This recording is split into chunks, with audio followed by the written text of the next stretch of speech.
Hey guys, hey, I want to get into tonight. I want to get into the whole cover up going on in Moscow right now. And here we go, guys.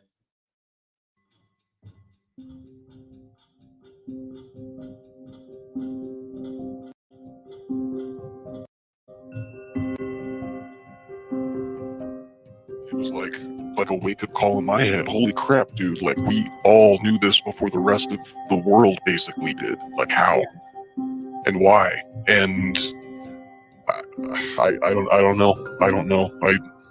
I have no idea.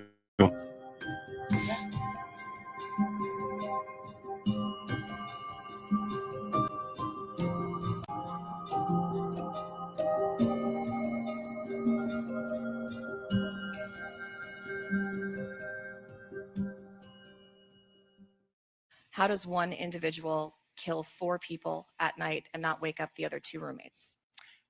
Our investigation will continue to look at all avenues of that investigation. I cannot disclose any of that information. I don't even know that information at this point in time, and that's why we're continuing to investigate. Were the roommates home at the time of the attack? There was other people home at that time, but we're not just focusing just on them. We're focusing on everybody that may be coming and going from that residence. So since they were home, was it a hostage situation? No, it was not.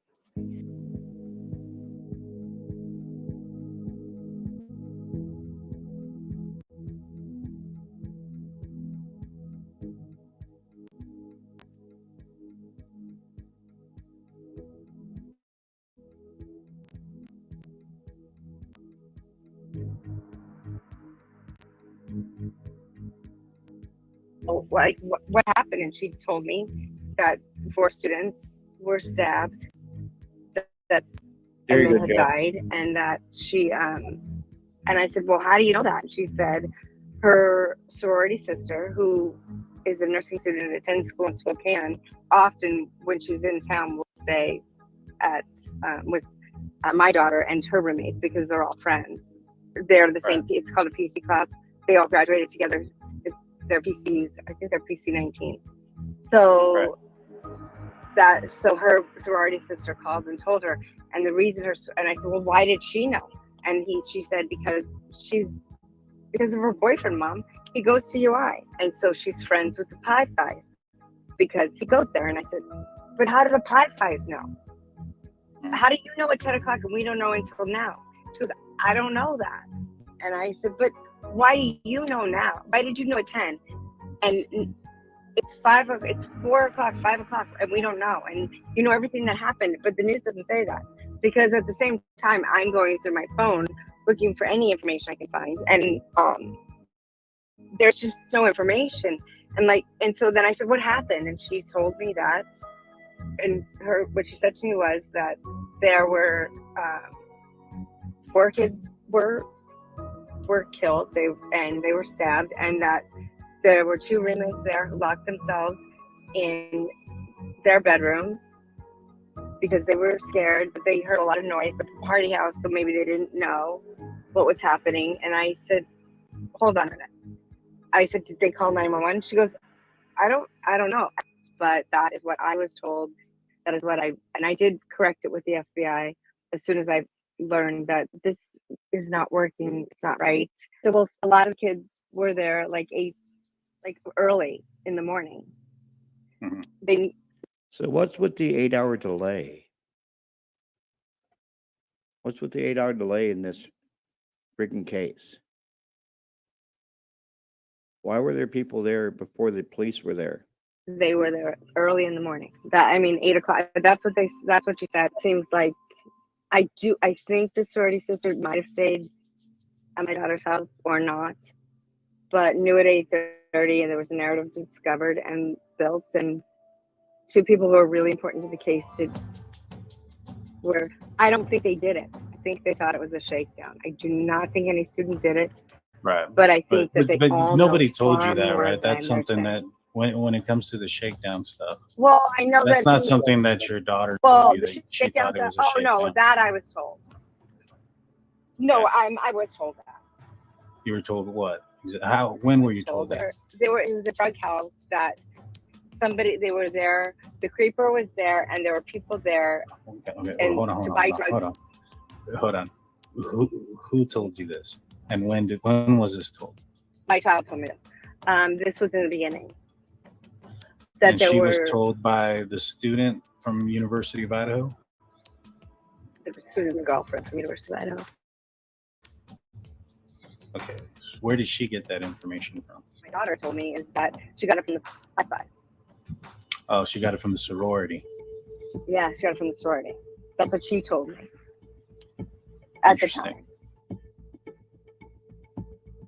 You wake up in the morning on November Okay, Jeff. 13th. Can you just describe your day? So I don't remember like exactly when I woke up. I just remember like waking up and opening up my Snapchat, and there were dozens of Snapchat messages in all the group chats. And I just remember like, oh, this is kind of whack. And then like I got up and I was like getting ready for work, and then like when I kind of like woken up a little bit more, I started to go through them because I did not want to have to read a lot of shit early in the morning.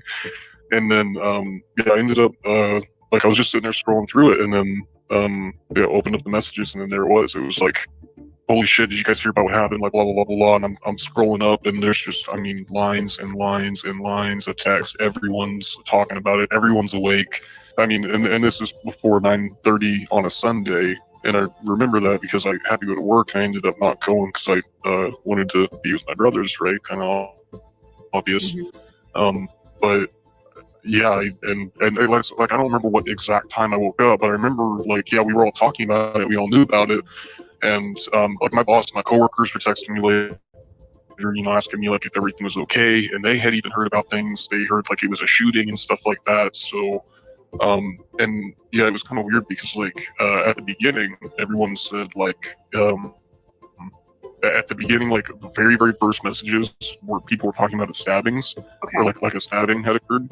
And then it changed to an OD, and it was just kind of weird. Like looking back on it, it changed to an OD so quickly, and like nobody questioned it, and like we didn't question it either because we knew there were drugs in that house, and like just genuinely thought like, okay, they got a bad batch, and that's just what happened, right? Because you see it on the news, it happens in bigger cities.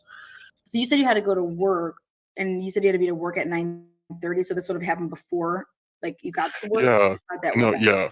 Yeah, no, this was definitely, and it was like I don't know, 5-10 minute drive to work, and like I had to like get ready too. So you're talking like well before 9 o'clock in the morning at least. Hi, Heather Roberts with ABC News. Just to follow up on Well before 9 o'clock in the morning. So why didn't the roommates call 911 sooner? It seemed like the entire town knew about the murders before the police even did. what she asked. So the other 2 roommates were there at the time of the attack? All the information that we have from our investigation is that yes, they were. Okay, but they were unhurt. That is correct. So is there any explanation as to why it took so long then for someone to call 911 You have surviving witnesses to an incident at 3 or 4 in the morning, and the 911 call didn't come until noon. I don't think I ever said that they were witnesses. I said they were there. So, you know, we don't know why that call came in at noon and not in the middle of the night. Would have we loved for that to have happened? Yes, but that's not how it took place. So that's why we're investigating everything still to try to pull all the pieces together. We're like, okay, it's an accident. Let's not panic, you know. And I remember texting Kaylee.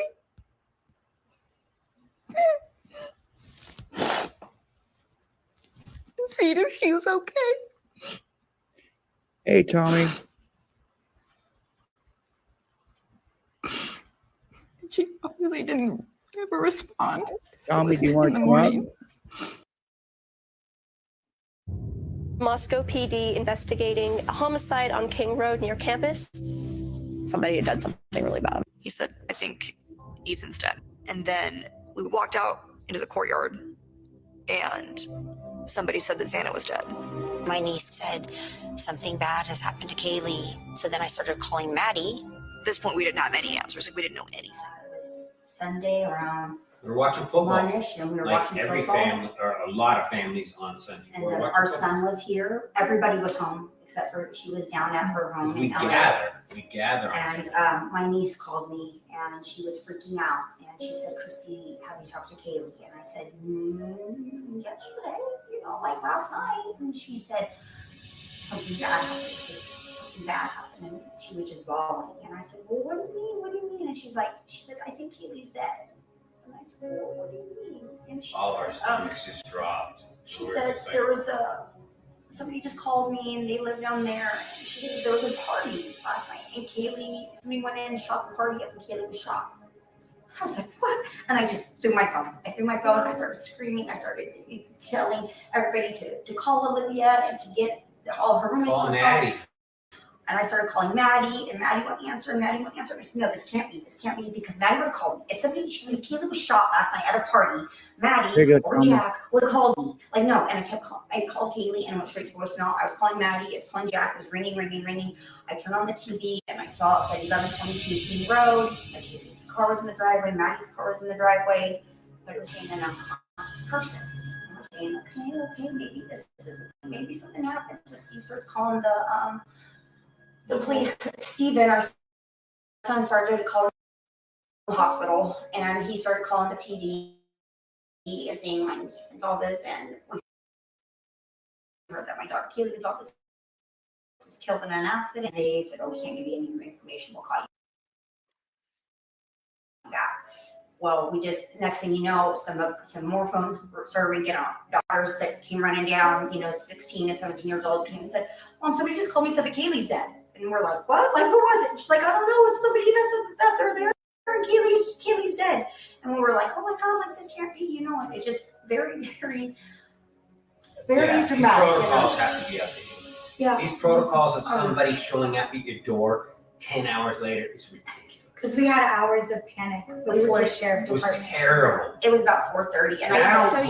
So you guys, they never called you. You guys found this out from family members that were in the area, and you guys didn't get notified. You actually reached out to them, and you guys still didn't get notified. He wanted to call them twice. And I get it. Their protocols are all about, maybe they'll commit suicide or something, but they have to be updated because social media moves so fast, so quick. 11:58 a.m. This phone call goes out to the police, and I'm like, "Hey, Dave, you told me that you knew about this at 9. Let's say that I would have come back like months ago when this originally happened. Let's say that I was your family member, and you're telling me about this, and I would have been like, Dave, wait, you told me that you knew about this at 9:30 in the morning. Well, 911 wasn't called until 11:58 a.m. Do you think that that's weird?" You get what I'm saying? Yeah. Well, and that's the thing, right? Is 2.5 hours. We don't know, and we never really we didn't a lot of us kind of unplugged ourselves from the case and all the news and everything because just we live in it so much. You see dozens of reporters just going to class each day. You don't want to walk out of your freaking house, But we just kind of stayed unplugged to where we didn't really even think about it or connect the dots, and that's why when I heard WSU's Kim's thing. when she said that, and literally like when she was talking about how she like yelled at her daughter like that, it literally made me think about like mom activities. Like that's what it felt like. It was like she was my mom. When she said that, Hey, and Tom, literally how like you when doing? she was talking about how she like Hey, yelled at Robert, her I'm daughter doing like that, well. I'm it doing literally well. made How me about think you? about those mom activities. Like I'm that's what it doing felt okay. like.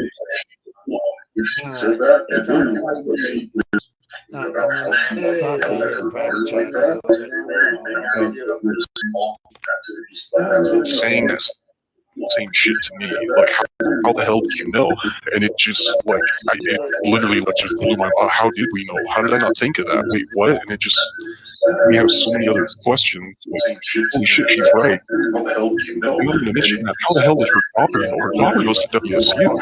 Like, we have, like, way closer, like, I can go through, like, on my phone, one person or two people and be in that house, right? In that sorority. Like, I've got girls on my phone that are in the sorority. I've got people that know other people in that sorority, like upper and lower classmen. How did that girl find out? And it just, Because like depending on who people are friends with and stuff like that. right, but even then, that quickly, like you're gonna go to your inner circles first, right? Like that's why I was talking to the one kid because his girlfriend was freaking out, and so he was having to be there for her without like being able to go to the sorority. So he's texting her and letting her blow off all this steam and telling me what she's telling him too, amidst the other information that we're receiving. And yeah, it just I don't know. I honestly I don't know. I think we just have a really good way of being young and dumb and staying distracted with school and partying and everything else. And we just, not a lot of people question things. Maybe it's just like a kid thing. I don't know, but we just No, won't I question get that. shit. Unless you have personal knowledge, but like for 911 not to be called for 2.5 hours, let's just say, but everybody else is messaging each other, that would mean that somebody had to message to get this thing going. It had to be from the inner circle of whoever was in that house to have possibly told everybody to get that going. You get what I'm trying to say? 100%. Yeah. 100%, I agree, and that's where like I'm asking the same questions. Is like, what did those girls do? But like what did they do? Like, how did we all know before the cops even got freaking called? Like, I just didn't think connect the dot. Like, it didn't. I don't know, man. I mean, we don't know why that call came in at noon and not in the middle of the night. Would have we loved for that to have happened? Yes, but that's not how it took place. She obviously didn't ever respond. It was. Hey, Tommy, why do you think there was an 8-hour delay in this calling 911? You really want to know my opinion? Yeah. Because I think it was staged. I don't even think it happened there. I really don't. At least two of them didn't happen there. And I believe that two of them happened at Linda Lane and possibly all four. I think I've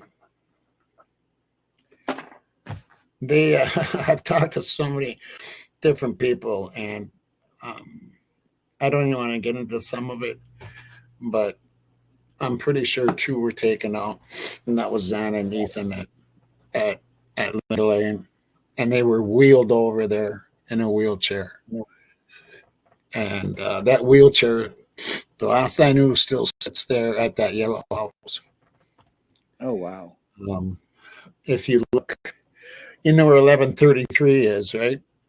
Yeah. And how it looks at 500. And like 500's over here. If you go off to the right, down and down, there's that yellow house. That's where that wheelchair sits. And I do believe that they wheeled them over there. And I truly believe it with all my heart that two of them were not done there, and that was staged. That's, of course, my opinion, but it's also many people's opinion. And Kaylee and Maddie could have been done there too, but I don't know about that one. I'm not going to say on that one. Yeah. We got a guest with us, Jeff H. Hey, Jeff. Hey, Tommy. Hey, Uh, Robert. How you doing, man? And, Good to see you guys. you had to bring up my nemesis. No. Did you bring up? Oh, really? I thought we were friends. Nah, yeah, we're friends, Jeff. You know I that. thought the guitarists are supposed to be friends through thick and thin. I know. Bizarre girlfriends, bizarre theories, everything. You know, you think nothing we'd should be on the separate us. same page? Well, But we can't be on you the know same that- page. I mean, you might like Santana, and I might like David Gilmour. I You know, love it's just- Santana. I love them both. Okay. I love Well, all but- music, Jeff. How about Mark? I mean, Mark Knopfler. I mean, well, who do you think is your best? Oh, Who's yeah. your favorite? Who's the best guitarist besides you? Well, that's no, not never me. The best that boy. That's a really. It's a tough long one. list. It, It's hard to- it depends on what style you're talking. Right. Yeah, because depending on what day it is, you might be into a different style that day. Stevie Ray Vaughan, Oh, concert wise, there's not many better. In my Yeah. How about opinion, there's not Santana? many better. How about Santana's Santana? awesome. Santana's very good. Yeah. Very good, yeah. And I've been compared to both of them. You do have a sound like yeah, you got that you work that minor pentatonic so well. And what's that Thank you. song that you play? I don't know if you played it in a while, but if you name it, I'll know it. But the one that I always love that you play at the end Walk of the show. in the shadows of the moonlight. Yes. That thing, man, that gets stuck in your head for like till the next morning, and it's like, damn you, Tommy. I love it though. It's a good stuff. Yeah. You know? I walk in the shadows of the moonlight. It's not like getting like 99 luft balloons stuck in your head and you can't get it out. This is a really good tune. I've worked with some really good musicians, and I guess I was blessed that way. And some really good producers, and shit like that. Well, I hope you're still playing. Hope you're still jamming. Not so much anymore, Jeff. Oh man, if your fingers are still working, man, you got to keep using them. They're still working, but I can't lift my amps anymore. I can't lift PAs anymore. I'm not going to spend 12-hour setups. In your true crime family, you've got enough people to lift your amps, set up your lights, run your cables, everything. What do you think I got into it for? No. You're looking for roadies. Right. Awesome. Yeah, someone in the chat says, I want Tommy's hat. Yeah. Oh yeah, Tommy's got the best hats. You had that black leather one on recently. That was cool. I like that one. I just had it on. Yeah, I'm a man of many hats. I got Awesome. up there. I got purple, blue, black, green. I could keep going. Black and red. That's cool. That's cool. I only did hats when what's the thing that was going around where we had to wear masks for? Do you tend to not want to say that on your show? Is that you know What's what I'm that? talking about? Masks. Well, COVID is that a no to say that? I Oh, said it, but- yeah, you can't say that word. Yeah, you can't say that Gotcha. word. Okay, sorry. I take that back. but Yeah. But yeah, Well, you know it's when not my that was, it's not my channel, but I'm just when that- telling you. when that was happening though, there were no barbershops open, so I shaved my head. I thought that's the easiest thing. Oh, And then right. there's a video on my channel where me and my bass, my guitarist and drummer did a thing from our own homes separately. Guitarist recorded, sent the file to the drummer. He added his drums. They sent it to me. I added my bass part. Oh yeah, I've done that. So, yeah. but in that one, as you can see me, I'm wearing a baseball cap, and it was all because I had shaved my head, and some people can do bald, and I can't do Mine's bald. kind of shaped, I got. Not many people have seen my head, but that's what it looks like. Yeah. See, somebody just bet me. Somebody just bet me an hour ago I couldn't make you take your hat off. I just won the bet. No, no, I'm just Yes. kidding. Thank you, Tommy. I'll But split it with you. I just shaved it too. I just shaved it down. You know what I mean? I don't go to Yeah. barbers anymore. I just shave it down myself. Yeah, my wife got mad at me. I shaved my head completely bald. Have you wear a lot of hats, Robert? Yeah, He probably Robert- does Robert- now. He probably does now. Oh, after the shave. Right. She tells me because not your hair. That's the for better for Honey, worse you want- part, you know, the shaving the Honey, head. you want my hair? Go get it out of the sink. Yeah, Robert, Yeah. would you make Kathleen a mod down there, please? Yeah. Kathleen Van Bogart, please.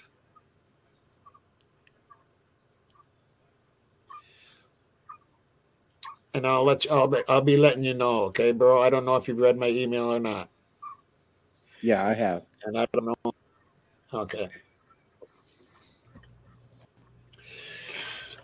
Yeah.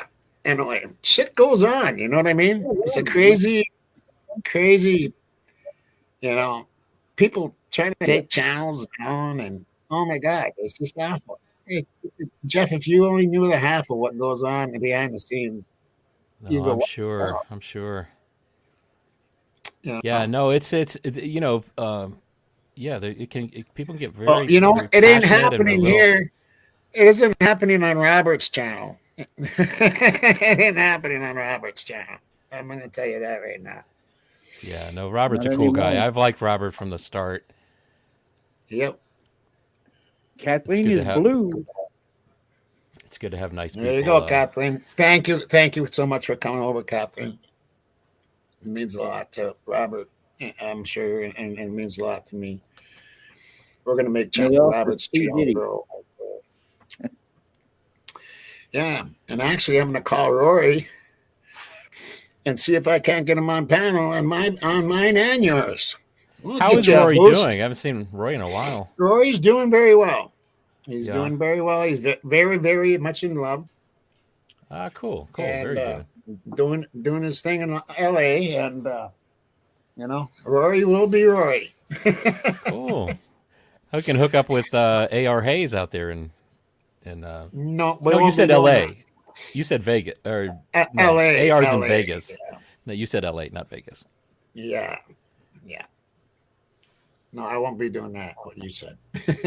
Yeah. Never.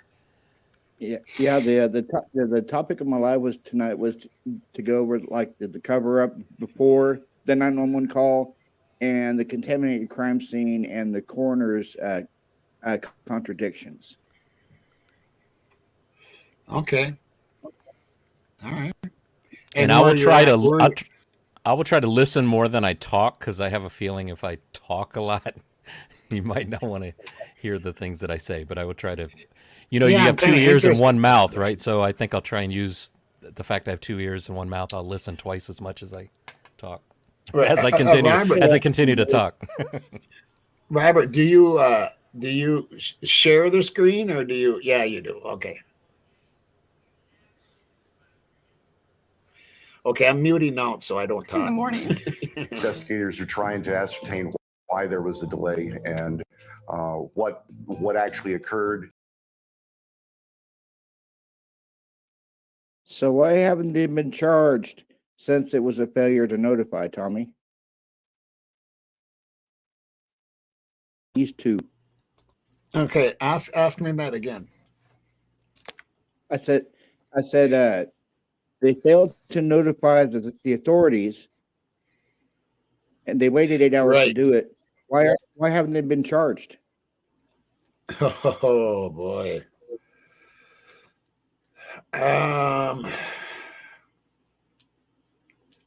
Maybe because there's still an investigation going on, which I really truly believe there is. Because everything points to that. Everything points to there is more going on in this case. And I will never forget what Fry said that time. And he said, by the time this is done, what was it he said? By the time this is done, oh, I can't even remember now. By the time this is done, everybody will be shocked. Something in that effect.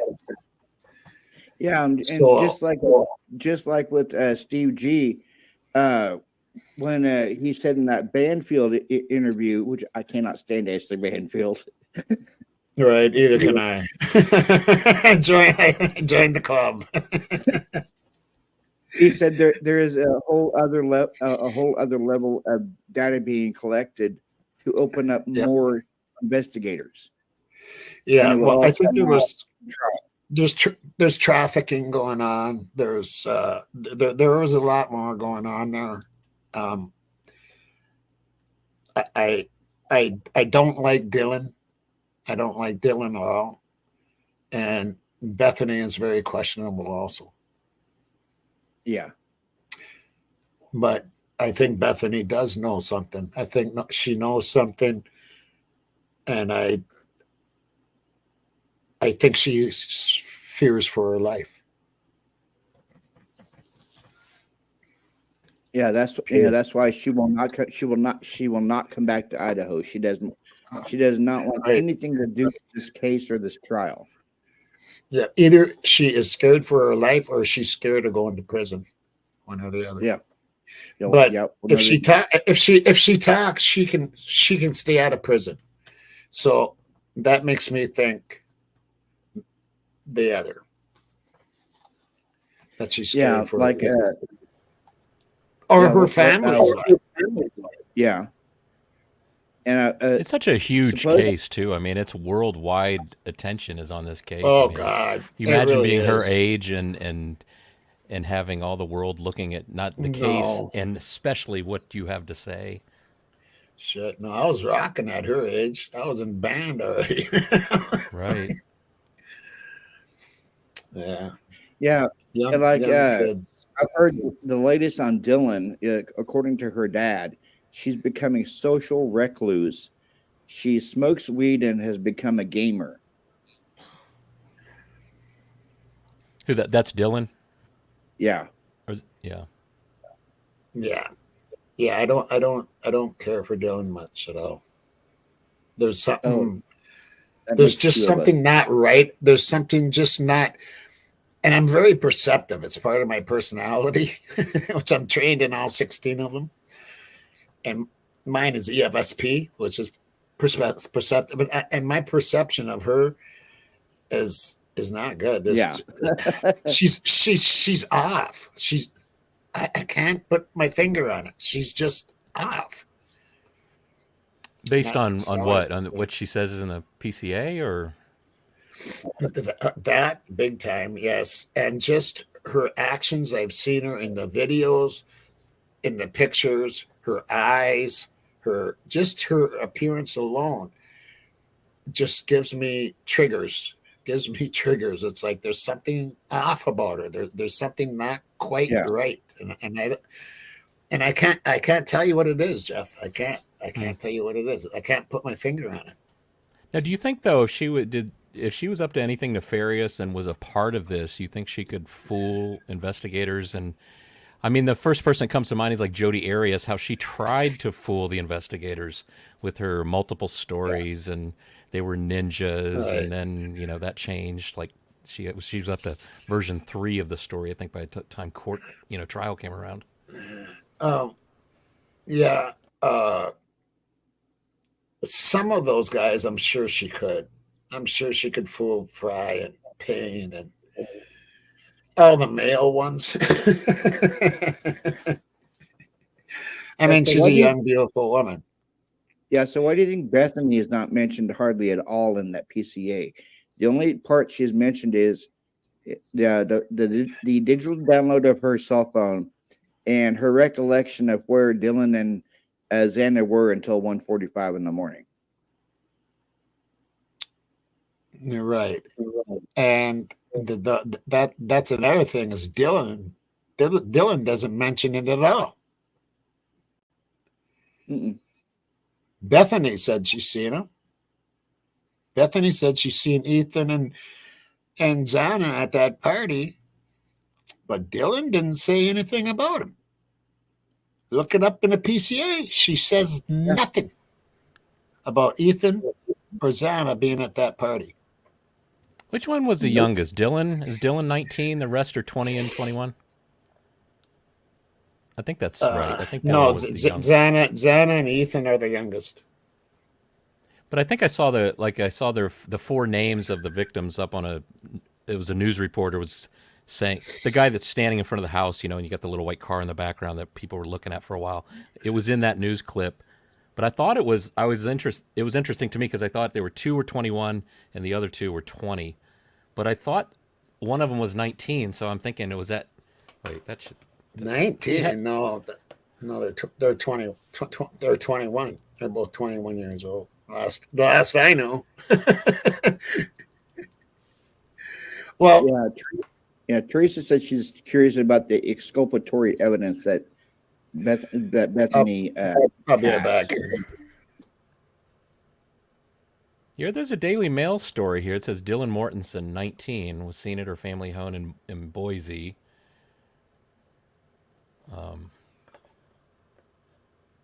But then there's another one that says 21, but I guess of course, I guess it depends on when the story was written, how old she is, of course. That's the unfortunate thing. We tend to get older as time goes by, right? Yeah. Yep. Yeah, I'm going to start this video, guys. There was a hole with Xana and Ethan. And let's give a shout out. They left the frat party at 9 p.m. but didn't get back to the house until almost 2 a.m. Yeah. Do we know where they were during that hole? So I'm not sure that it says that they left the location. I believe it says that they were seen there. I think that's what it says, but we do want to figure out what occurred between the 9 and the 1:45, figure out who they were with, what was going on, maybe any routes or paths that they took to end up going home, those types of things. Potentially, that is critical to the investigation. We don't know. It doesn't matter if the house is torn down or not. Following on from my last video, I said about Ethan and Dana being taken to Linda Lane, and that I didn't know if Maddie and Kaylee were also taken somewhere else. I believe that the crime never took place in the King Road house. I believe that's why there's no blood, no footprints, no real evidence. I believe they were just taken back there and dumped in Maddie's room and dumped in Zana's room. I believe there is no evidence in the house. When the crime scene investigators first got there, no masks. They were sneezing all over the place. They were in and out with the same booties on. That nobody seemed to care about dragging evidence in or out. And I think all this stuff happened because it's not a crime scene. It's just where the bodies were placed. The crime scene is somewhere else. There's no way that these crime scene investigators go in there with no hairnets, no masks, no nothing. On the second or third day they were in there, suddenly they're wearing masks and they're doing this and doing that. Anybody that visited that house, all the FBI agents, the police, all government agencies that went into that house, not one of them wore a mask. Before a suicide even enters the crime scene, they need a full set of appropriate protective clothing. The full crime scene suit, sometimes called a bunny suit, consists of boot covers, gloves, a hood, and a mouth guard. This clothing will protect the CSI and ensure they do not contaminate the crime scene. The first responder is really supposed to cordon off the scene and protect it from unauthorized entry. Now, this is a big, big problem of people that go into a crime scene because they're police officers, they're high-level administrators. They want to see what's going on. They're curious. And the fact of the matter is, the more people you have in the scene, the more likely you're going to have contamination.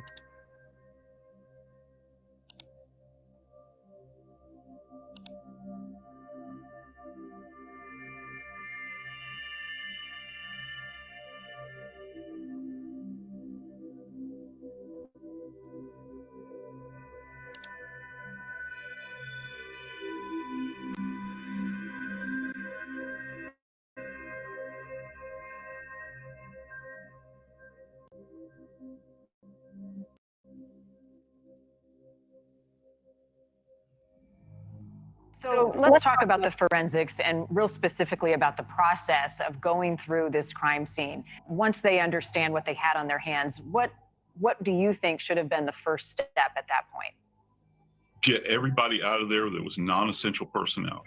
Everybody. I mean, no one walking through. Not some kind of local politician or anybody else. It is locked down at that point in time. You have strict accountability, whoever's going to walk through that. And that way you're able to assess that scene step by step by step, and you're not contaminating. And look, you know, it's not every day. Listen, you're not going to watch the news and find evidence out there of a quadruple sharp-edged force homicide. This is a rarity. This does not happen. Even in some big city, it doesn't happen like this. So they might have been unprepared to deal with this. And that's certainly probably the case. It's no fault of their own. Who would have expected this to happen? But once it happens, everything must be locked down, and you process it step by step by step, very methodically.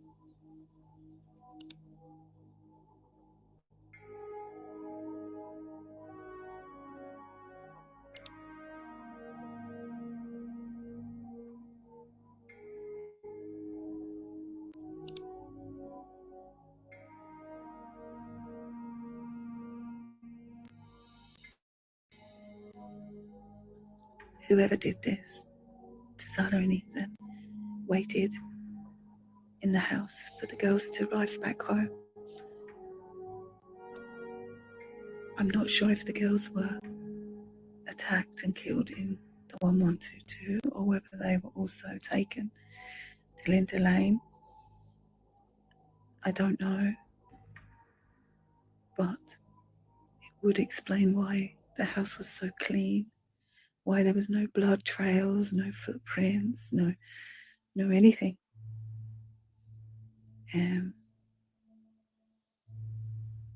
The way that Ethan and Zana were dumped in Zana's bedroom, and the way Kaylee and Maddie were just dumped on top of each other in Maddie's room. That's the stuff that doesn't make sense. That's the stuff. If they were killed in the house, why were they not just left in the house where they were killed? We do want to figure out what occurred between the 9 and the 145, figure out who they were with, that was going on, maybe any routes or paths that they took to end up going home, those types of things. Potentially, that is critical to the investigation. Well, I'm giving my opinion, and my opinion is that the 1122 King Road house isn't this massive crime scene that everyone thinks. They've done their investigation there. It was 2 bedrooms, maybe the kitchen, maybe there was a little bit of blood spillage, but this isn't a massive crime scene like everyone thinks. The crimes happened somewhere else. These people were just put back in the house. I know this sounds really cold and callous. Please watch my other video because you'll understand why I'm putting these out. This was all caused because someone, or possibly 2, were trying to stop this. And they paid the price. So, out of respect for the victims, we have a duty to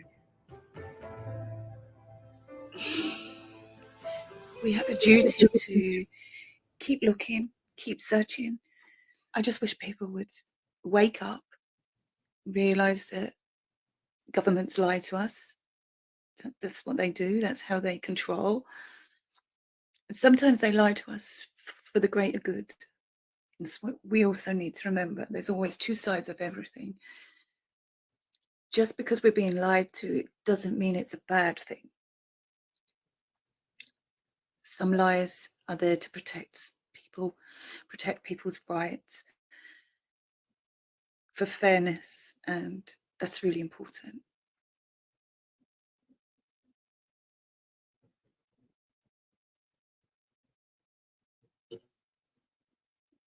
What do you think about that one, Tommy? I love Kara. I absolutely love her. I think she's awesome. And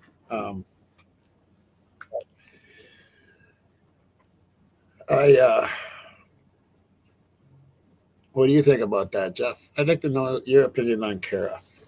I've never heard you talk about it, I guess. Yeah, you know, I've seen some of her stuff. The what? Oh, can you hear me? I've seen some of her Yep. stuff, and didn't she post a video from Linda Lane footage where you could seemingly hear things clearer, and they were subtitles, and you could. It just seemed like if that's the same person, I don't want to credit her with something that I'm about to criticize, but I just don't. After listening to that footage, I do not see, how it could be that clear. I know of no software that could make it that clear, except for, getting friends together and recording the voices and then mixing them in. I mean, recording, Tommy, it's not like it's impossible. I'm not saying she did it, but I'm just thinking that. Yeah, I don't think Kara would do. She's not like that at all. But yeah, and unfortunately, yeah, from somebody else. Could have been somebody else. I'm not saying it's her, but also too, I'm very suspicious of videos that show like something like that, and they've removed the timestamp. I mean, you'll notice on everything that I've posted with regards to either Linda Lane or Grub Truck, the time is there so that you can go check it out for yourself. So somebody shows me a clip and say, "Did you see that?" And I was like, "Well, you took the timestamp out. How am I supposed to compare it with the original to prove that you didn't do something, in the edit room?" Right, and to tell you the truth, Jeff, I've kind of changed my mind a lot on this, on the whole audio stuff, but the video speaks volumes, but the audio, there's so much that could be done to it. I mean, I could go in and I could make it sound, and I'm sure you could too. So I'm having this tug and pull thing with the audio, like on Linda Lane and any of that. That's why I've been trying to stay away from it lately, because it's too much.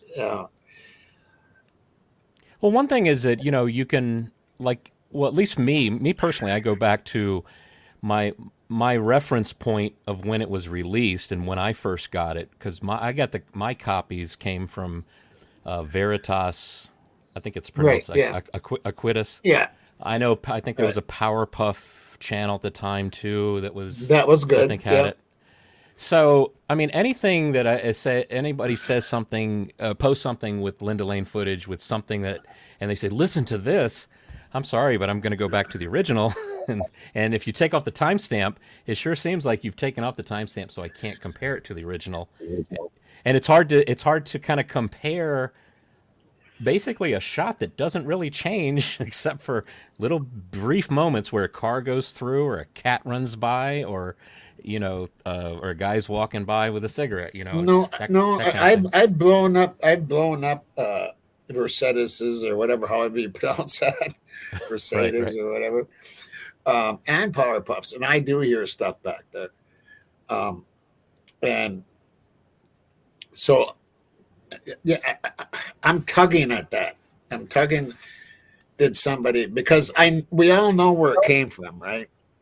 Mm-hmm. You do know where this came from, right? Where? You mean the landlord of 1330? No. Yeah, but you know who got it, right? Steve G. You're talking about the person that Kane says. There was somebody that went to Kane and got the videos. Do you know who that was? Yeah, I think I know who you're talking about, and I think. And you know her reputation. Well, I mean, I've spoken to her, and I don't see.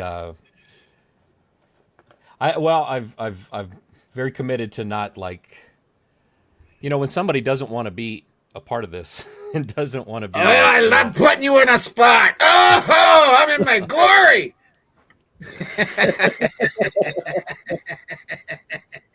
But you could have gotten the pronoun wrong, though. when you said she. Yeah. Damn it. No. No. I'm not a it's good she. poker player, Tommy. No, it's a she. No, it has Right, to do right. with he, she, but the main one was a she. Yeah, I don't completely understand any of the. I mean, it's always been my opinion that this footage ended up out in the public because those that were checking it out started hearing things like it around 2 a.m. and they were like, oh my gosh, I think, and they just wanted to be helpful, right? And they were just as, Right. I mean, surely from the comments that you see in your YouTube channel, there are a lot of people concerned about. I heard this. I saw this. I hear this at 2 a.m. I hear this at 3 a.m. Can you check this out and be sure that so that when I see that from the public right now, surely you can see before it was released, the desire to get it out to the public was strong. But you know what's harder to do is to put reflections that start out this small on a car that nobody ever sees until someone just happens to glance down there and see some reflections and go, what the fuck is this? And then all of a sudden, then you start digging deeper and you can see somebody going like this and somebody falling down and then them going like this in victory and then sitting down by the guy laying there that looks like Ethan. You can't take that away. Well, see, you had mentioned that. I think you had mentioned that yesterday, and I put in a comment. It's like, man, if you could make a short, put that on your shorts on your YouTube channel. Try to get there and do that. It's really hard because you're going like this, and you're trying to do a video, and you can't do it. You just well, no, can't if you do got it. well, I mean, I've got Adobe Premiere. If you tell me the timestamp, I can zoom in. How do you think I zoom in on all the things I zoom in on? That's Adobe Premiere doing that. That's keyframes. That's not me with a phone doing it. I started 100% and I zoom into 300, maybe 500%, and then I track with the guy walking. You okay? What happened? Not really. No, never, nothing. Yeah, the Adobe Premiere. Yeah, yeah. I'd love for you. I asked you way a long time ago with the software you had to do that for me. Right, but I really need to know the timestamp. I need to know where to go, to see it, and then, I mean, like right now, well, Karen and I figured that Ethan went down between 2:20 and 2:30. That's what we figured. Wait, let me write that down. It's so 2:20 to 2:30. You're seeing 2:30. reflections? I'd say 2:20 to 2:30, and if it's not there, keep going until 4. Well, but see, the thing is, you're going to have to show me because you're seeing things that I've never been able to see. So. Trust me, you will see it. No, I don't think so. Here's the thing. That's the whole reason I did the difference mode version of it is because the difference mode because you got to shows. keep sliding over. You got to keep, like, you see the reflection, right, on the vehicle, but you have to keep sliding over it because the reflections are all over. I mean, they jump all over because you got to remember. And Rory didn't believe me. He was a skeptic, and he went over to 500, right? And I was talking to him on the phone at the time, and he was at 500. I said, "Now look and tell me where those windows are." And he looked and he goes, "Oh my God, what you're saying could actually happen." And I said, yes. It's bouncing off a window and bouncing down onto the car. So it's like a double reflection. And that's why it's so hard to see. But I seen this with my own eyes. I seen that part with my own eyes like this. So you're saying it's the window of the laundry room? The laundry room window caught the reflection? Yes, and the top one too. And so you get some on top of that vehicle. You get some on the side of that vehicle. And then if you keep sliding over, you actually get reflections off of different things. And all I know is what I seen with my eyes was that person going like this. And that was a guy with a tank top. A guy with the tank top who I know who it is. And I think you know who that is too.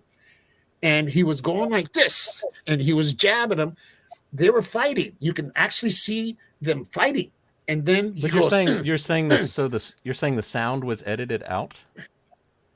I mean, that doesn't happen in silence. no, there's noises there. There is people talking. There is people saying, "Quieten your voices." They have whisper boxes. I don't know if you know what those are. They're called whisper boxes. Look it up. But did they give that to a victim though? I mean, does a victim gets a whisper box put on them? And No. I don't. You know, he was really messed up, dude. They beat him bad. I'm talking bad. He was beat bad before he actually went down. So I doubt he could even mumble. They beat him bad. I'm telling you, his body was beaten badly. We got a question on the screen from Leslie and Billy. Guys, may I ask one question? Oh, I haven't got my glasses on. Oh, what is it? Are we at guys? We have no idea who has put in this. Who put this video out? Right? What video are they talking about? You talking about Linda Lane? You talking about Linda Lane? Yeah. Who was the first actual? Was it Versetta's, Jeff? Well, it was near the same time. I think there was somebody else that actually might have done it first, but Veritas. I guess Veritas, I'm pronouncing it right. There you go. Veritas. I think that's right. Yeah. Let's just call it Veritas because the second word I'm not sure how to pronounce. But that's where I always went to. Yeah. And I mean, I've tried to get like better quality, copies. It's interesting because I'm still trying to figure out. I guess it's because it's how the file was uploaded to YouTube by Veritas, but it's interesting because the 1 to 2 a.m. file is 1080p HD quality. All the others are like 640 by 360, I think. Much lower quality.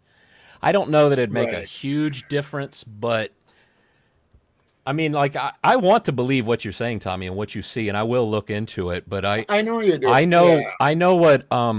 know what video compression looks like. I mean, when you look at the concrete, we all know the concrete is not moving, but you can see it kind of like if you didn't know what you were looking at, you'd think it was moving because of the new pixels being created. But this is too much, Jeff. It's too much because you can actually see them going like this and fighting, and then that guy going like this, and then him dropping, and you can see the guy, and you can see his tank top. You'll see it, Jeff. You'll see it. You'll see. And you believe it happened. And he goes like this. He goes like this. Like victory. Victory. Then he's like exhausted, and he sits right down by E, who I think is E. I don't know. It could be just a fight club, and it could be nothing to do with 1122. I have no clue. I really don't. It looks like E, though. It looks like E. Yeah. Yeah. Leslie Billy says, guys, do you realize that maybe all those videos being put out there are made by the killers? Do you realize that supercomputer they have up there can make better things than a movie can? How talented? Well, that would be a Hollywood production, what I seen. They don't have Hollywood production stuff there.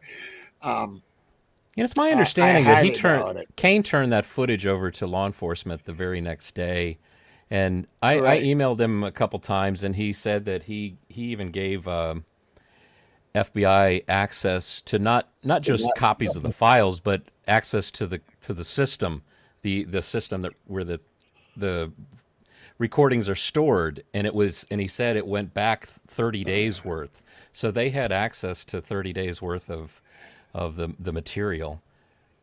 Only and 30 days? Then it would seem that then, of course, he had his own copy still. I imagine. Well, I would think the FBI made copies. I'm sure. Well, yeah, definitely. definitely. Probably multiple copies as backup. I mean, you know, and copies of what we've seen have been sent in also. So, you know, it's tough to get to that one part though, where you actually see that. It is really tough, and it's tough to do. You'd have to talk to Karen, Jeff, because she'll tell you how hard it really is to get there. And but yeah, I'd really like it if you at least tried to see if you can see it or not. Hey, Dago. Dago's in chat. Oh, hey, Dago. How you doing, brother? Oh, geez, I'm way behind on chat. Oh, Christ, I keep scrolling. So, what do we think about this whole 8-minute timeline in the stabbings? I think it's more than 8 minutes because these victims are putting up a fight and they have defensive wounds, and we don't know if their doors were locked or anything like that. Say that again, Robert. I'm sorry. What do we think about this 8 to 10 minute timeline of the stabbings? I think it might be a little bit more than 8 to 10 minutes because because fight and there's quote unquote one hell of a battle going on the second floor. So I think that's more than 8 to 10 minutes. It's way more than 8 to 10 minutes. That's why I don't think it happened there. I really don't think. At least 2 of them did not happen there. 8 to 10 minutes maybe for Kaylee and Maddie. Yeah. Yeah. That's just what I believe in. You know, until someone proves me wrong, until the FBI says you're wrong, and you know, I'll be the first to admit. And if it comes out that I'm totally wrong and everything was done in the house, but see, to me, here's what it seems like to me. Everything is about the house. Think about it. They want everybody to think about the house, the house, the house. Yeah. And that comes from Dylan and Bethany. It comes from everybody. Everybody's the house, the house, the house. That's what makes me go, wait a minute. Something doesn't smell right. It doesn't look right. There is something totally wrong. And they from what I heard, did you hear this, Jeff? What's that? That Ethan's thighs were hamstrings were cut. I did hear that. Yeah. Why do you think they would do that? Not to run. He wouldn't run from the house. He would run from end to lane, though. Oh yeah. You know what I'm saying? I mean, but you know, with my theory is that the killer used the butt end of the knife, which is pretty much a hammer, to knock out the victims first. And the thing is, with a victim that's knocked out first, you can make sure that whatever exits out of their body reddish in color is not going your direction, but is going somewhere else.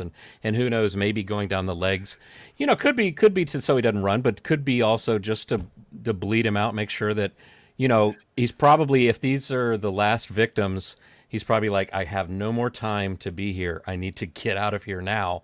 And he's just making sure what do they call it? The coup de grace or whatever. Exactly, the final, Noel.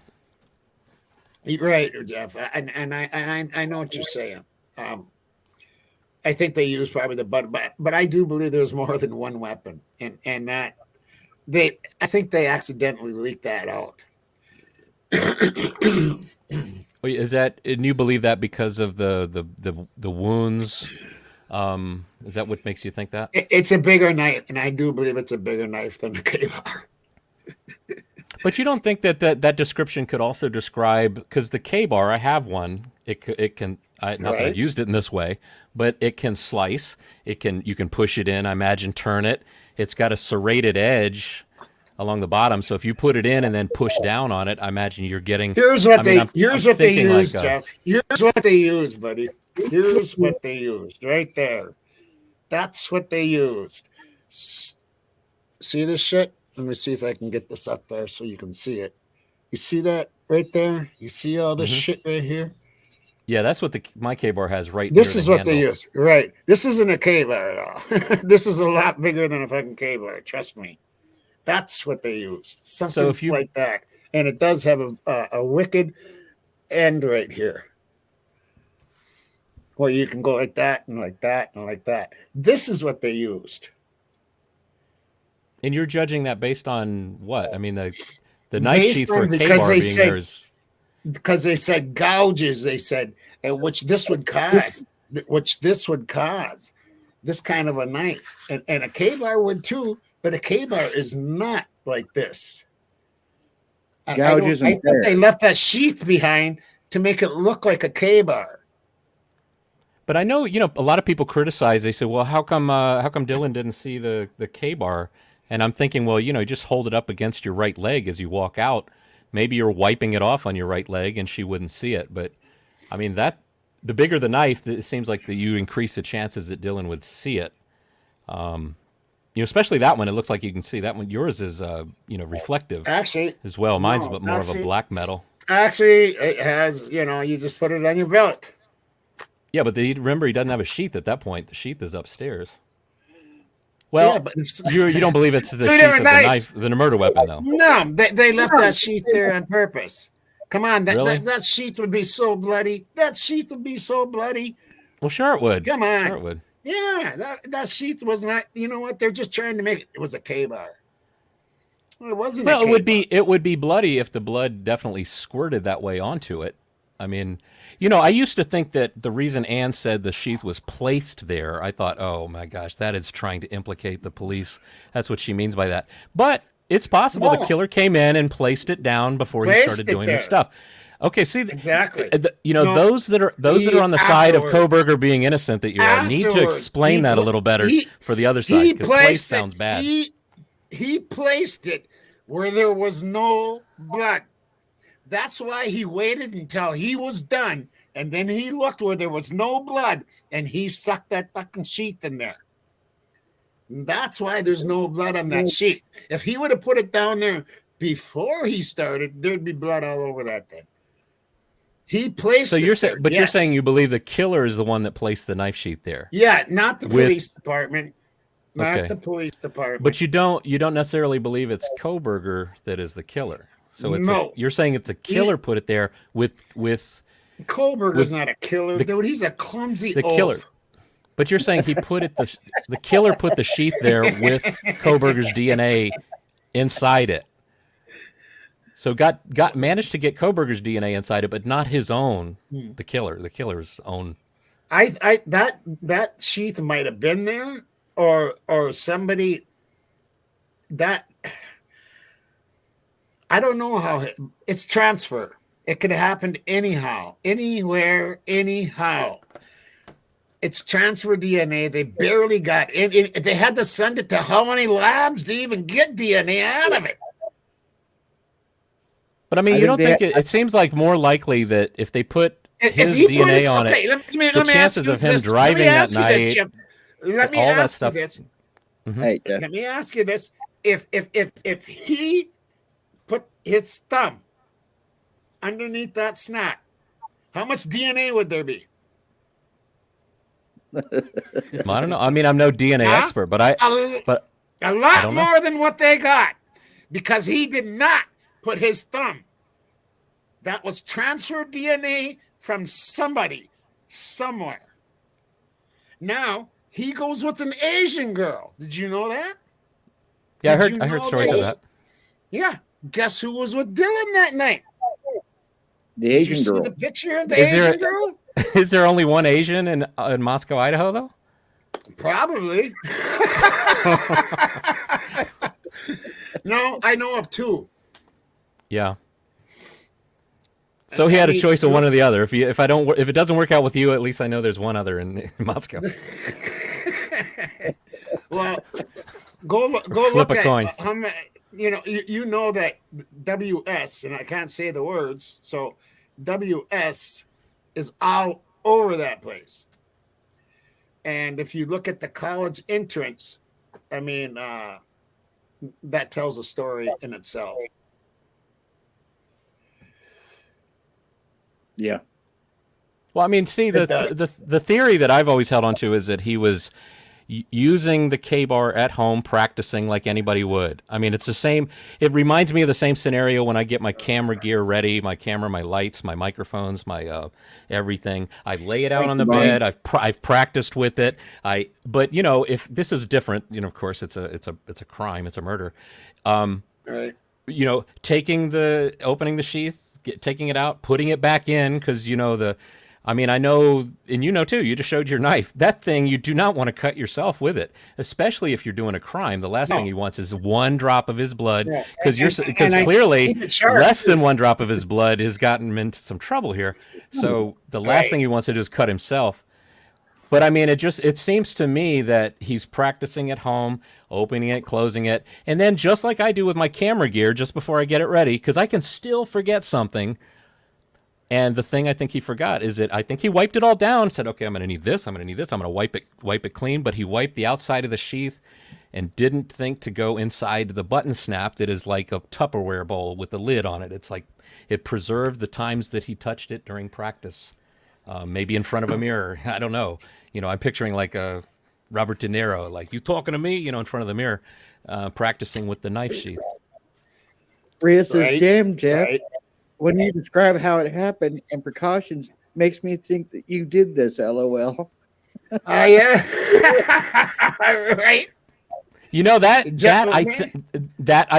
concept I think is exactly what happened to Papa Roger too. In my opinion, you got a guy who just has a strong opinion, and he got lucky on a couple things, and next thing you know, everybody thinks it's him. That's what I think too. Yeah. And just like consider the guy that called into T-Rev show, and everybody, and you know, they thought it was the killer. You know, thought it was not the killer. Sorry, didn't mean to be. Thought it was Koberger calling into the show, right? And then he just stopped calling, and you know, and then he called in later, and you know, then he said, I'm sure he enjoyed that ride, and I'm sure that the Papa Roger, whoever that is, also enjoyed this ride, and it's just a shame because I think it's very wrong if that's what's going on. Right. I'm going to show you something here in a second. Hold on a second here.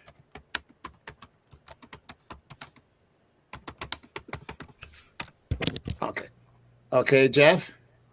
Not to change the subject or anything. Tell me what this is. Oh, that's a PRS. Oh, he's good. He's fucking good. He's good. Yeah. Look at that baby, huh? Look at that. Nice. Sweet little baby. Humbuckers. That's sweet. Has that got a Floyd Rose on it too? You're good. You're good, man. You're good.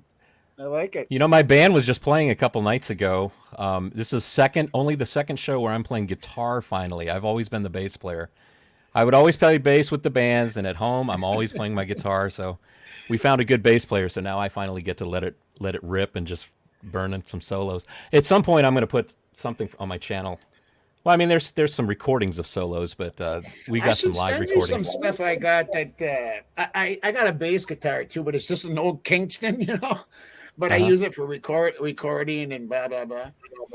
I should send you some wave files to mess around with. Yeah, definitely. Yeah, that would be awesome. That'd be awesome. Actually, we could. Do you have a drum machine or anything? I've been just using my keyboards.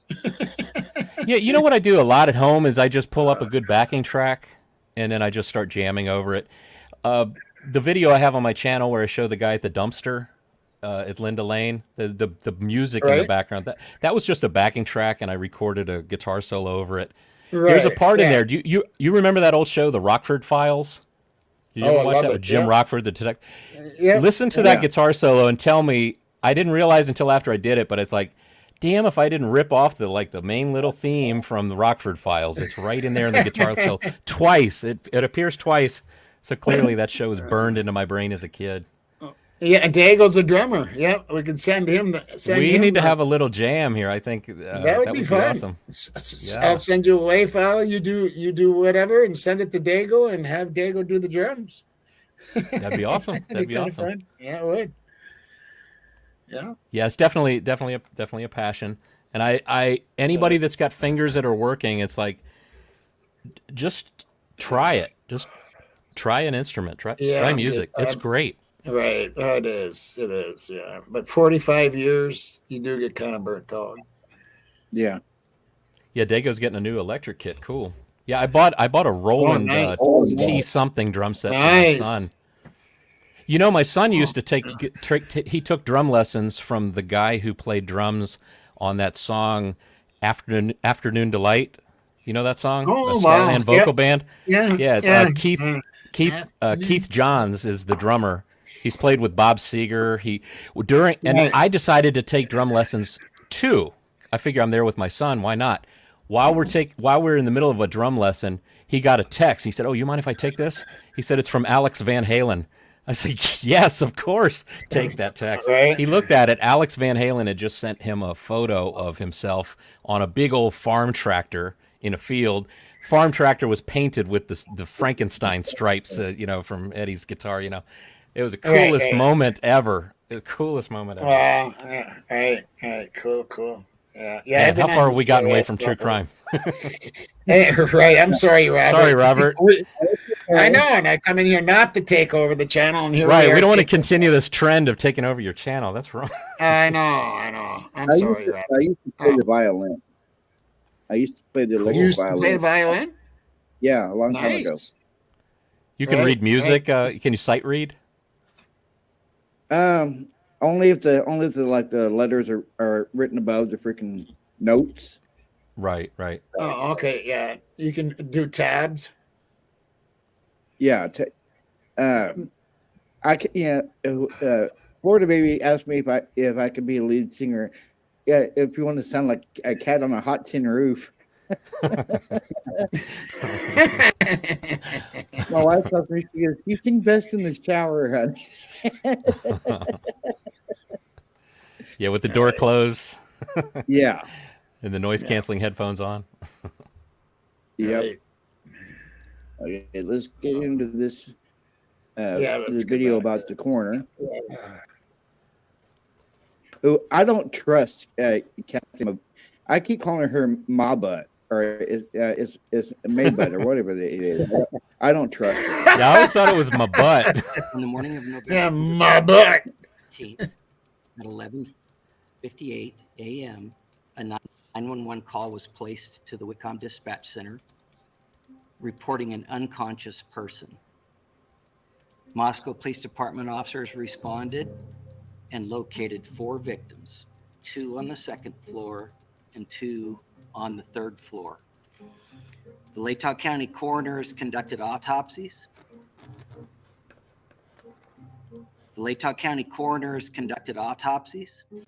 And detectives have been provided with the results of those autopsies.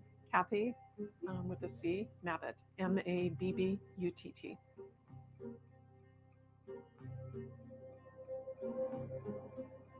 How long have you been doing this for? I've been doing it for 16 years, and I just got reelected for another 4.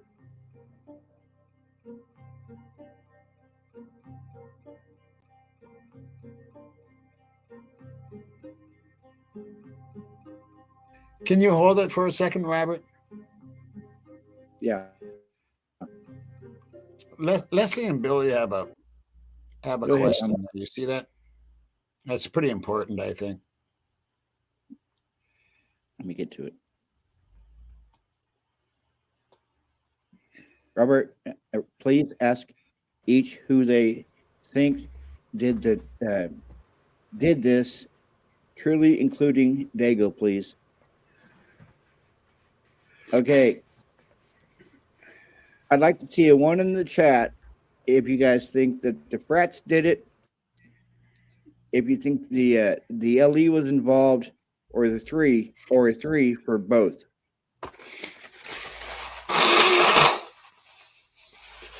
I'll tell you the guy's name. I don't care.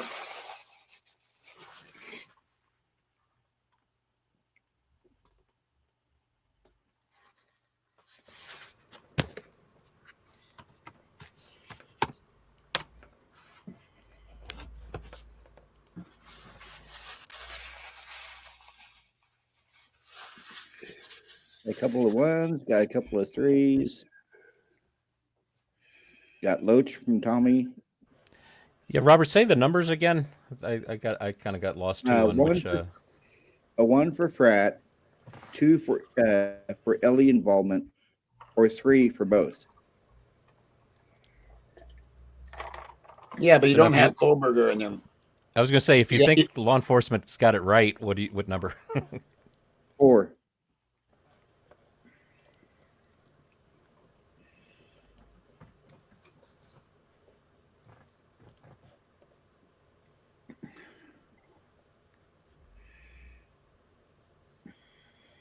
I thought 1 was the loneliest number. I'm feeling like 4 is the loneliest number right now.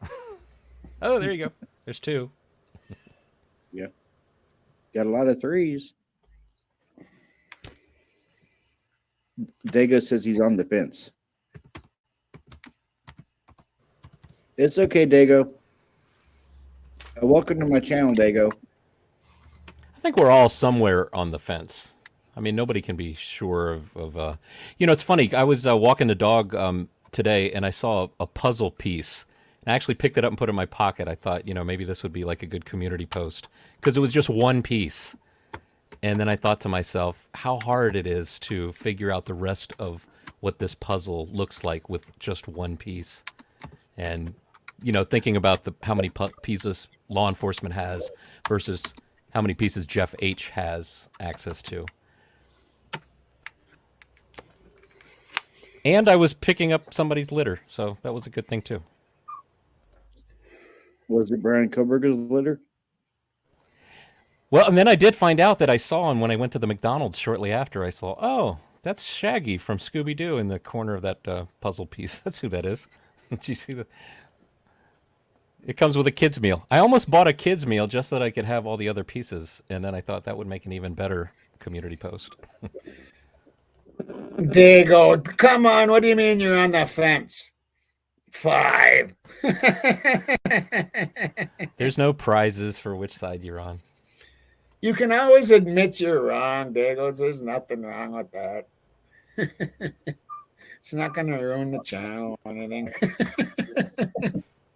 Thanks, Just Amber. I know that's what people say. You shouldn't say names because it's you have to come back on. What I don't care if I'm wrong.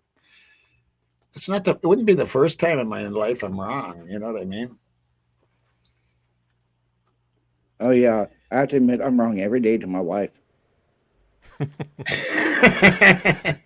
That's a smart husband right there.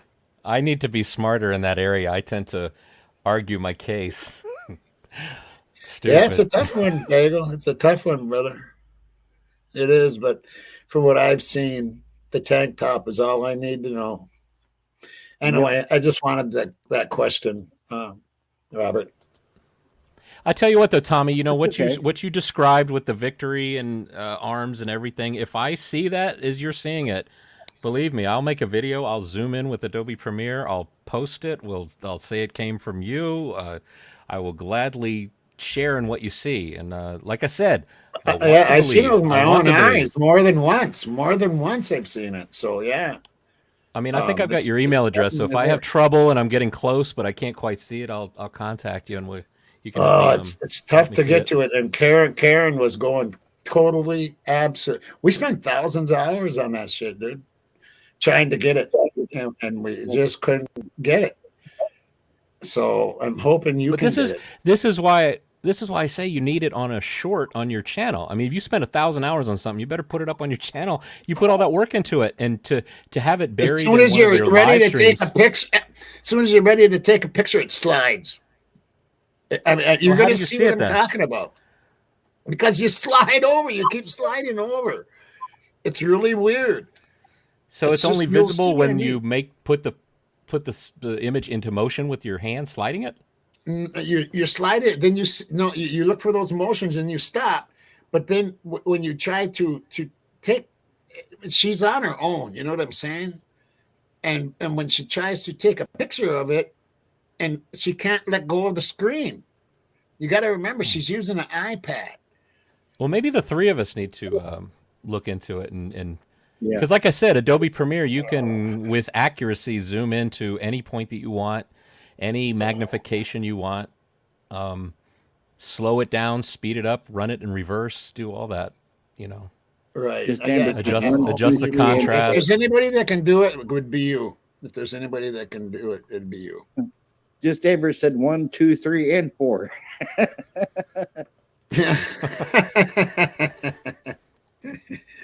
All right.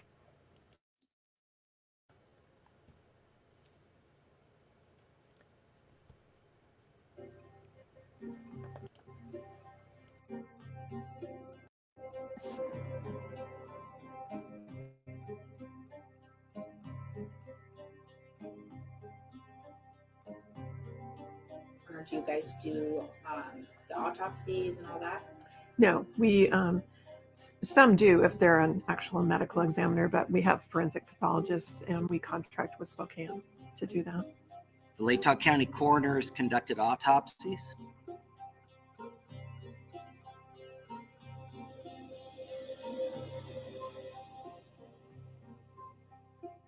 They're not releasing specific details because we do not want to compromise this investigation. We've told the public very clearly from the beginning that we believe it was a targeted attack.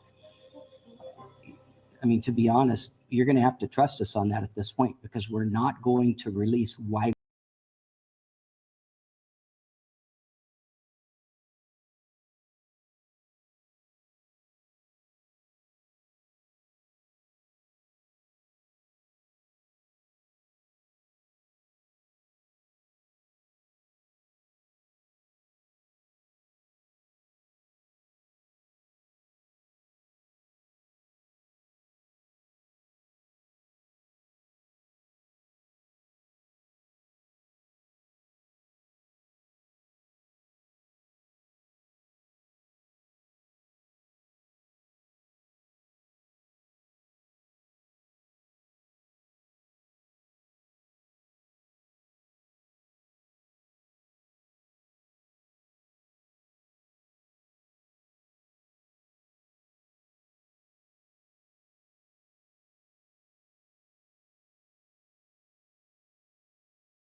Officer Payne moves on to the second bedroom on the third floor, Maddie's room.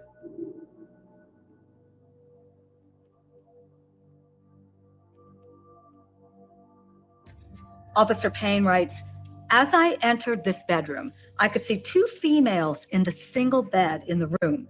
Both Consalvis and Mogan were deceased with visible stab wounds. They weren't stab wounds. You know, they were like large punctures. I believe that the press release was that they were from a sharp object. So stabbings. Yeah, we'll know more after the autopsies tomorrow. According to the coroner, all of the injuries were stab wounds and not slash wounds. So I just want to play for you exactly what it was the coroner said in her words. Were any of them slashed? Were any of their necks cut? Or were these all puncture wounds? Well, it was a pretty large knife, so it's really hard to call them puncture wounds. And they were definitely stabbings. Can those two things still be true? Can a coroner consider a slash a stab? If her assessment was made merely by what she saw at the scene, I'd say, yeah, they could be true. Those two things could be true. Well, I'll because stop you right there. I asked her that. I said, were you present for the autopsies? And she said yes. You made that assessment at the scene. Just to be very blunt with you, these injuries are going to be encrusted with blood.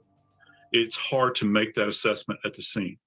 However, if she went to the post, this would have been easily visualized at that point in time. But this is what Stephen Gonsalves told Fox News about what was told to him by the coroner. She says, sir, I don't think stabs is the right word. It was like tears, like this was a strong weapon, not like a stab. She said these things were big open gouges. She said it was quick. These weren't something where you were going to be able to.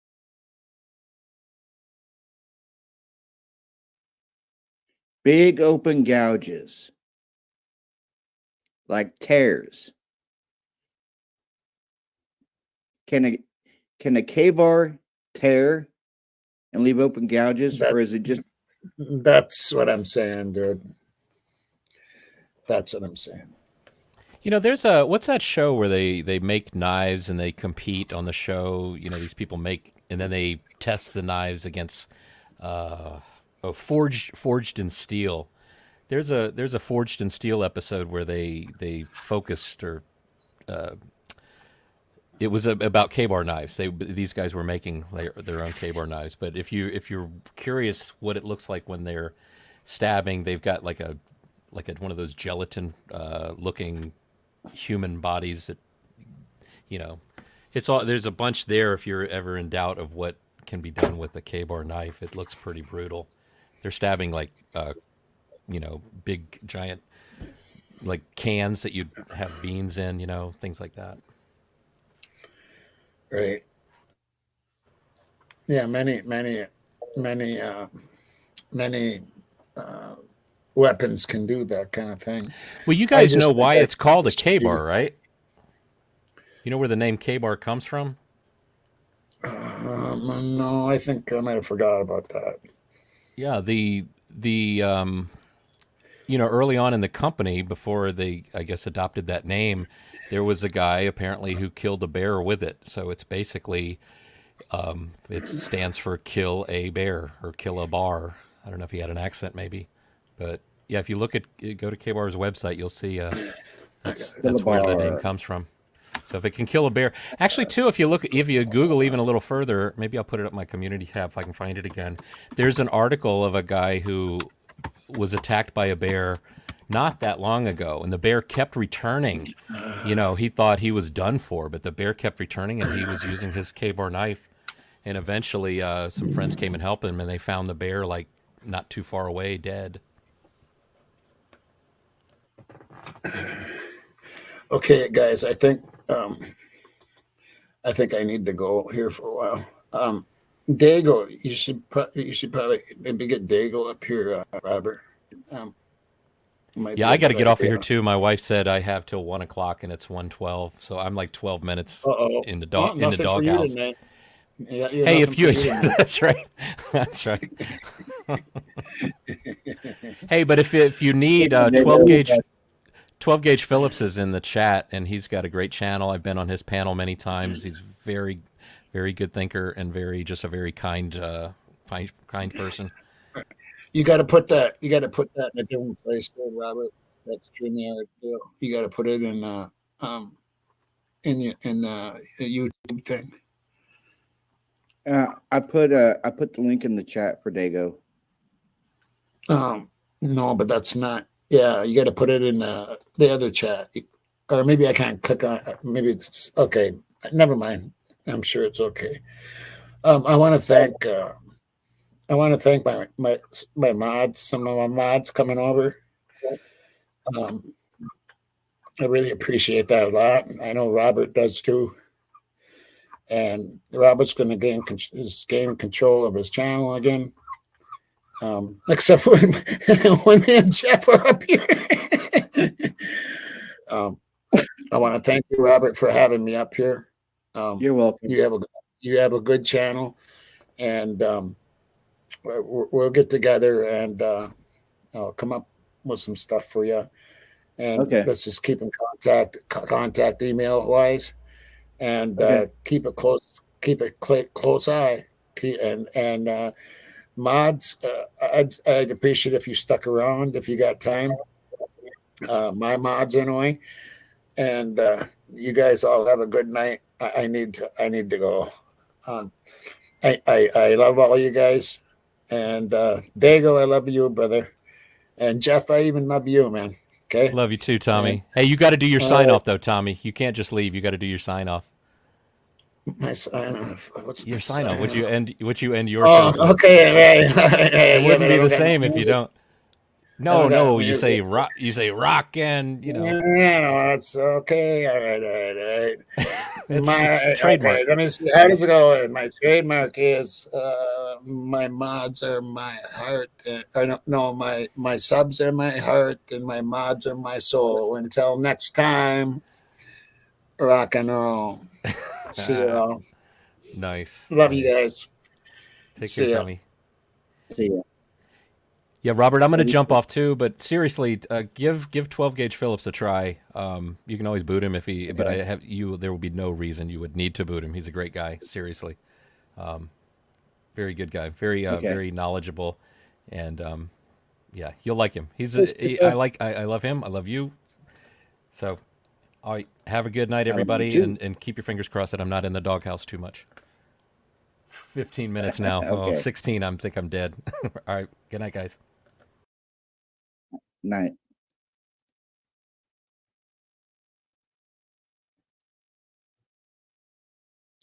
Okay.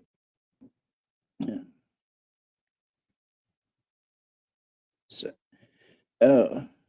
12 gauge is great, bud. Yep, 12 gauge is great. Hey, Rhea. Hey, Sippa, add me on my new Discord.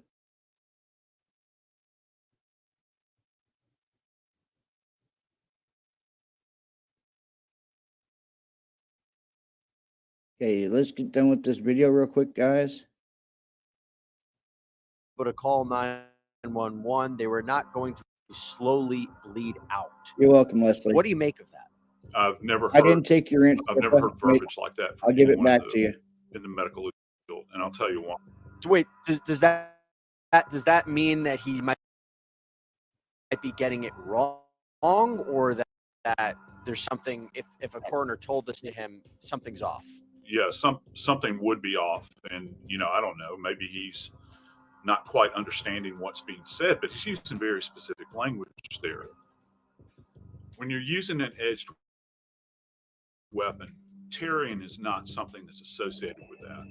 Okay, tearing creates where you have connected. Most of the time, that's connected with lacerations. Lacerations are never mentioned anything about blunt force trauma.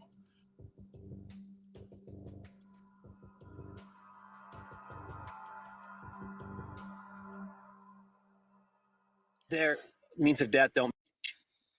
Maddie's and Kaylee's cause of death, it does not match based on the autopsy report. They don't match. Hello, guys. No, hey there. How you doing? Determined the cause and manner of death as homicide Is by that 12 stabbing. gauge? Hold on. Their points of. Can you hold it on? Hold damage on don't for match. a second. I'm just gonna say. Hold on it for a wasn't second, leaked to Robert. me. Yeah, that's 12 gauge. Rach, take care of take care of it. Take care of it. There's a couple in there. Take care of it. He doesn't need those problems. That's all I wanted to say, Robert. I'm on top of it, man. See you later. See ya. May I call you Robert? Yeah, you can call me Robert. Hey, Robert, I'm 12 gauge. Nice to meet you, man. Thank you for having me up on your channel. You're welcome. How you doing today? I'm doing great, buddy. Doing great. Can't complain. Every day above ground is a wonderful day. Yep. So what do you think about everything going on in this case?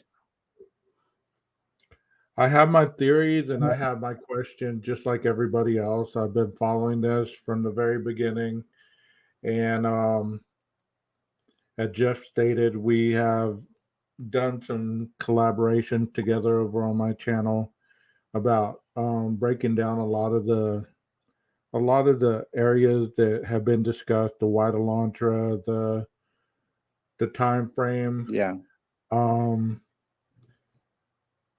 the K-bar stuff. I've done videos on how to dissect puncture wounds and how long it takes to actually go into a situation and how long a person would be able and capable to um, be taken out. And I have diagrams on there where it's shown um, defense wounds and stuff like that. As far as the case is concerned, you asked me that. Hey, I new mods, believe please don't hold them. New mods, please don't time out SIPA or AR. Okay, never mind. Tommy says yes. I believe that everything that has been stated as far as the information that we do have, it kind of Yeah. points it points to one direction, but there could also be very many details that we don't have. You know what I mean? Yeah. Oh yeah. I'm kind of excited to to get to the trial. Actually, I'm kind of over all this waiting around. I want to know exactly what So happened. why do you think they're so hesitant to hand over the IgG and the other discovery, the other evidence? Because it's taken Ann Taylor 13 motions of discovery. She's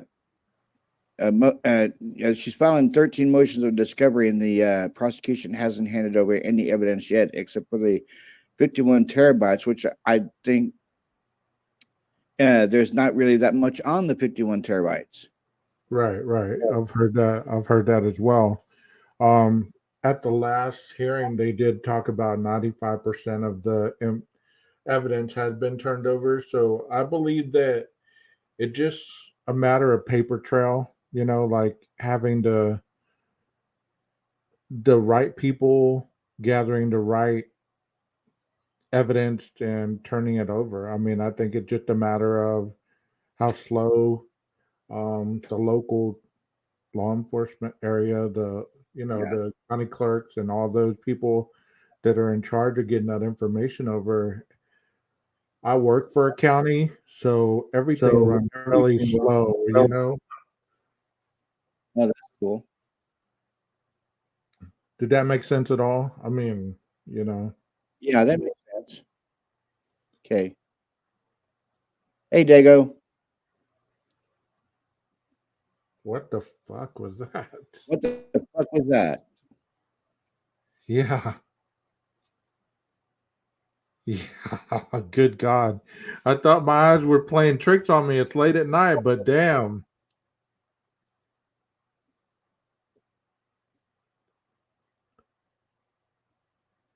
So what's your theory on the whole situation? I noticed that your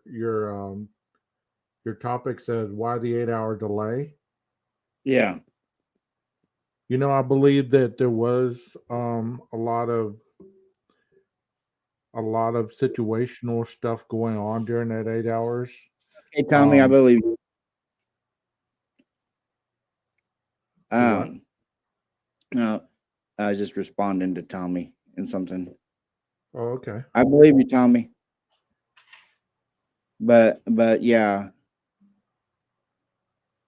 I don't I'm kind of wondering exactly why there was an 8-hour delay. A lot of people say, "Oh, it's the rules of the frat not to call the cops, and the rules of the sorority not to call the cops." And I'm just, why did the entire college town know? But at between 8 and 10, and the cops weren't called till noon. Good question. Good question. I believe that, like I was discussing on my live last night, I broke down that part Yeah. right there. And I stated that, whenever um, the cops or the LE was notified for the first time, it was for an unconscious person. So they showed up for an unconscious person, and then they realized that it was a homicide investigation. So they shifted Yeah. gears. I believe that the 8-hour delay was not basically what they stated it was. I believe that there was a lot of things going on during that 8 hours that probably at the trial we will hear, and it won't make sense to anybody. I mean, unless you really can look outside the box. Yeah. But, because if you have your own preconceived judgments, That Discord then link, guys, is for the new mods only. New mods, click on that Discord link. Okay, go ahead, 12 gauge. because those of us that have been following this case since it started, we have our preconceived notions of what we believe. And Yeah. you can hear evidence, you can see evidence, but when your mind's made up on something, it's very difficult to change somebody's mind because that's Oh their yeah. belief system, that's their perception of their reality. And it doesn't mean that they're wrong, it just means that they have a different opinion than other Yeah. people. So, that's what's interesting about this whole case is we have a lot of individuals with different opinions and variations of their truth, and it's interesting to hear different variations of that. Yeah. Yeah. There's a lot of different variations like this whole 8 to 10 minute window of the stabbings. Like I was telling Tommy and Jeff, I think that I don't think it could be done in 8 to 10 minutes with the people putting up a fight and defensive wounds and quote unquote Steve G on the second floor. There was a hell of a battle going on. I think it was more than 8 to 10 minutes. Yes, yes. If it was during that time frame, I mean, there would have had to be a hell of a like if you're training for anything, let's say that he practiced this over and over and over, whoever did it, okay? And you're training for something. You have an internal clock, and the viciousness is probably going to vary whether you're running behind on your internal clock or whether you're ahead of your internal clock. So the viciousness of the attacks, let's say the first ones were more vicious than the one downstairs, or they were equal. Well, he probably was on course. That's why they were so deeply, as that article stated, they were puncture wounds. They weren't slashes. So when somebody's puncturing into something, when somebody's stabbing something, it's not as an article that I read that I posted on a stream. It said that most knife attacks are not the ice pick overhand thrust. Most of them are the straight hand turning into the body. Does that make sense? Like you're pulling the person closer to you with the hand that's free, so you don't have as a distance to jab the knife into the body, so to speak. Are you there? Yeah, I'm here. Okay. Yeah. Yeah, I said a lot of the knife attacks, like say you're laying in the bed, uh, it's a downward motion. But if someone's standing up, it's an upward motion. Yes. Yes. Yes. Exactly. And it said in that article that when somebody is stabbed, most of the time within or slashed in an area where there's nerve, there's tendons, all that. So let's say somebody slashed in the brachial Yeah. area or in the bicep area, it's gonna immobilize them. It's gonna keep them from being able to use that limb, so they're not gonna be able to fight back, and they're gonna bleed out within 30 seconds. Yeah. Sometimes as quick as 5.5 seconds. Oh yeah. So a lot of this stuff is pretty quick. But like I said, if he Yeah. practiced for a time frame, let's say he practiced and gave himself 9 minutes, 9.5 minutes. Well, if you practice this over and over and over, you're going to be able to just have the muscle memory to react rather than trying to think it through. Even though they did say it was a sloppy crime scene, you remember that too? Yeah. Yeah. They said it was a sloppy crime scene, but how come? Yeah. Yeah. Here's what I don't get with that. If it was a sloppy crime scene, there would have been blood being tracked all over the house, Yeah. and the only footprint they found was a latent footprint that was barely visible. Yes. Yes.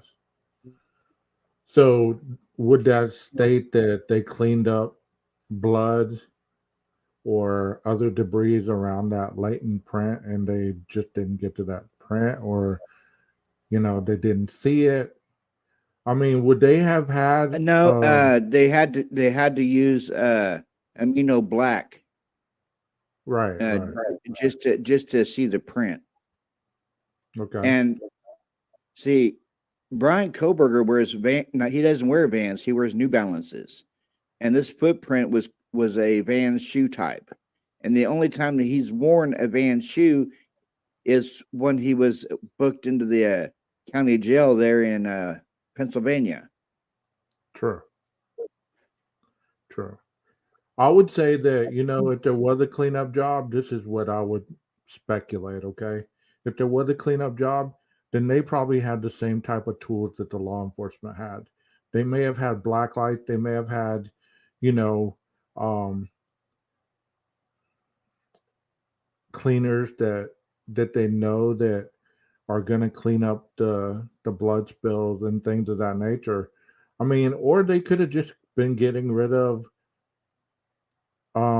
suspicious stuff in the house. Maybe there was other people in the house and they were getting them out of the house. You know what I mean? And they were contacting other people. The other people were coming over. I mean, they could have been staging something, because I know if I wake up and I have any inkling that something nefarious has happened in the home and I'm the only one there, I'm not going to want to be the number one suspect. And let's say that I don't like police. I don't like LA. How am I going to explain that I'm the only one? I'm the only one that made it through this massacre. Does that make sense, Robert? Yeah, that makes perfect sense. Uh, that really does. It makes perfect sense. Because I But mean, they were yeah, saying that they were saying I'm still possibly stuck the on the 8 hour. Still stuck on the 8 hour delay. I mean, yeah, what? yeah, I I get mean, it. answer me this, 12 gauge. What if you were in the house full of dead bodies? Wouldn't you call 911 right away and not wait 8 hours? And Of course, I don't. I would. Yeah, I Yeah. don't buy this whole frozen shock phase either. Yeah, I believe that possibly that was a word that was maybe given to her to describe her situation. Tommy told me. Do you get what I'm saying? Maybe it Yeah, I was get what you're saying. it's like when she was getting interrogated by all the LE, maybe that was a phrase that just kept coming up. Maybe one of the investigators mentioned frozen shock phase, and she remembered that, and the next time she was investigated or interrogated, Well, she wasn't interrogated. She had to be interviewed because she's not a suspect at this point. And that's what the video that I did last night was the difference between interviewing and interrogations because she's not a suspect. They don't have any kind of um, connection to the crime to interrogate her. So they just interviewed her. What did she see? What did she hear? Did she notice anything strange? Did she kind of the questions that the chat ask? How could she have Yeah. not heard somebody screaming? What did she hear after she heard, "It's okay, I'm here to help you"? Things of that nature. They were interviewing her, like Yeah. getting the answers to make sure she wasn't a suspect in the murder. Yeah, I mean the whole. I mean, anybody could have said it's okay. I'm here to help you. It could have been Ethan. It could have been a police officer, a paramedic. We don't Yeah. know. Yes. Yes. Yes, exactly. I mean, I believe that they said they turned the EMS away. And, Yeah. instantly people were like, well, why did they do that? They could have helped them, this, that, and the other. I believe at that point that they turned them away because they were getting prepared to corner off the crime scene. They didn't Yeah. want extra people in the house to contaminate the evidence that they did have in that house. Yeah, and why didn't the coroner didn't show up till almost 5 o'clock in the evening? Yeah, I was discussing that with Jeff. I was discussing that with Jeff on one of our lives. What took the coroner so long to get there? What was she doing? Yeah, yeah, because they didn't call her out there till almost 5 o'clock in the evening. Exactly. What was she doing? Yeah. We don't know because she'd been doing her hair, getting her hair done, getting her nails done. I mean, studying up for another course. I mean, we really don't know. I mean, and that's crazy that it did take her that long because you would think that this element of crime would have taken precedence over anything that was going on in town. Yeah. Hey, thank you for joining me on panel tonight, 12 Gauge, and thank you to Tommy and Jeff H as well. I'm going to be planning my next live here in the next few days, and we're out. 12 Gauge. Thank you for having me. Thank you for You're having welcome. me. Okay. Bye-bye. Bye.